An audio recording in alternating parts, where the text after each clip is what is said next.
This is an Alfa Romeo. Not just any Alfa Romeo, but the first one to be electrified.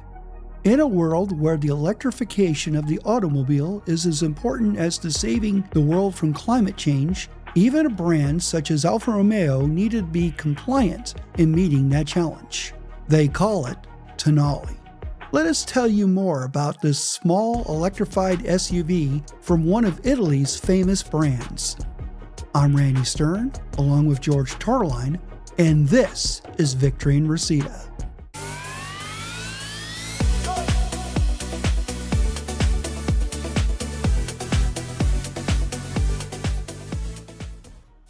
The Tonale's design follows the tenets laid down by its Milanese roots.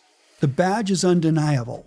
The shield grille harkens back to decades of racing. The curves that were inspired by Pininfarina and are held true by that team from Centro Stile. The profile is influenced by the larger Stelvio. There are modern touches that augment the classic shape.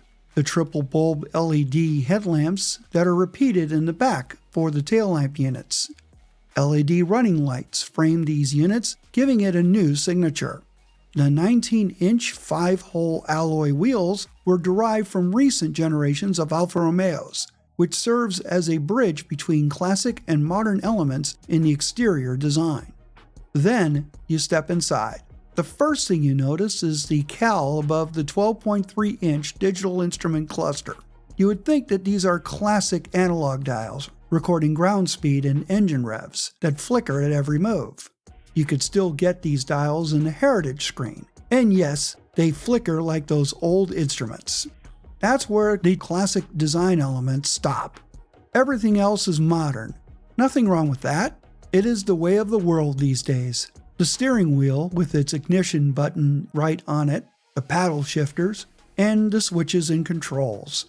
Equally modern is the 10.25-inch infotainment screen driven by Uconnect 5. Our tester is the middle trim, the TI. However, it is an upgraded version with a few packages. One of those packages add leather upholstered seats that are heated and cooled. The front seats felt firm, with plenty of bolstering and support. You could seat up to 5, but perhaps 4 average-size adults. Cargo space is flexible, starting with 22.9 cubic feet behind the rear seats. If you fold down the 60-40 split rear seat backs, that will give you 50.5 cubic feet of cargo space. The Tonale's plug-in hybrid system starts with a 1.3-liter turbocharged 4-cylinder engine. Add an electric motor and a plug-in receptacle to charge up the battery. Combined, this drive system puts down 285 horsepower and approximately 350 pound-feet of torque. This driveline sends power through a 6-speed automatic transmission all the way to its 4 wheels. When you are plugged in into a level 2 charger, Alfa Romeo states it will take 2.5 hours for a full state of charge. If you end up using your household outlet, then it will take over 8 hours to fill the battery to the brim. Also, according to Alfa Romeo, the Tonale can drive around 32 miles before the battery switches over to the gasoline engine. To see how its plug-in hybrid system drives, let's join Randy and George as they take the Alfa Romeo Tonale on the road. Well, George, we are definitely behind the wheel of a 2024 Alfa Romeo Tonale, the TI, which is the middle trim of a 3-trim lineup. Yes, and this is a plug-in hybrid powertrain that is only offered in the United States as that particular configuration. Which is really unusual because up until now, every Alfa Romeo has had an internal combustion engine and nothing else. So therefore, we are in the first electrified Alfa Romeo. And for those of us who love the brand, flawed or not, that's a weird thing to wrap your head around. And you had some time with this vehicle. What did you think about how it drove? I have to take 2 approaches here. One, from an Alfa Romeo standpoint. It doesn't drive like an Alfa Romeo. I mean, there's this expectation of a driving experience that is visceral, that is, absolutely fun. There's no limits whatsoever. I mean, you're down to the ground, you're hanging on to dear life every corner. But here, it's a little bit different. It feels like any old crossover SUV on the market.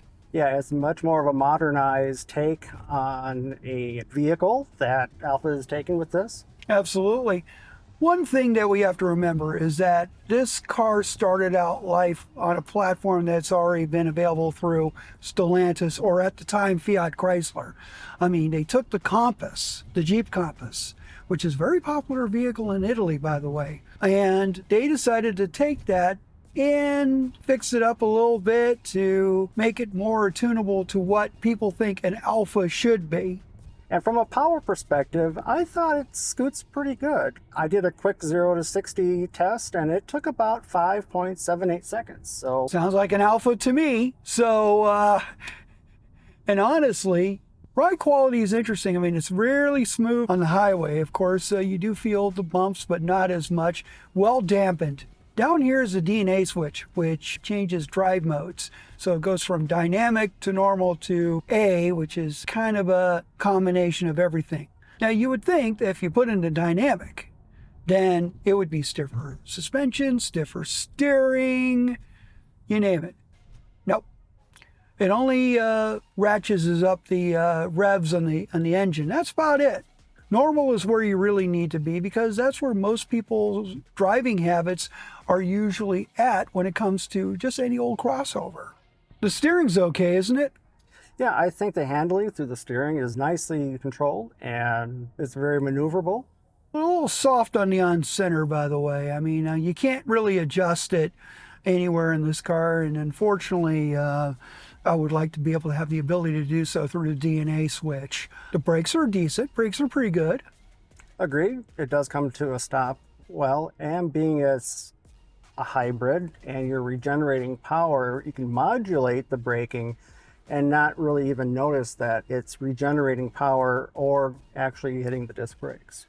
Now, on our tester, we have an option for the upgraded paddles, which are really nice metal.